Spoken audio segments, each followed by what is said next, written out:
Andyan ang boss ko pumunta sa bahay na yan. Diyan ang meeting niya.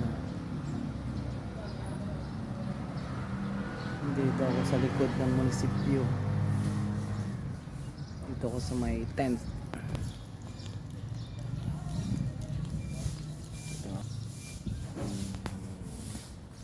Sabi ko sa inyo, dito lang ako.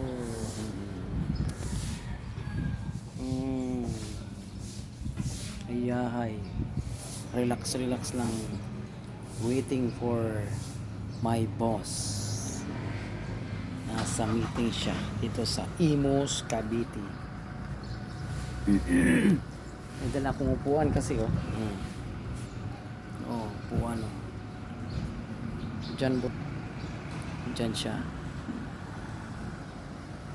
Dito lang ako sa tapat ng sa likod ng munisipyo. Dito lang ako sa tapat ng bahay.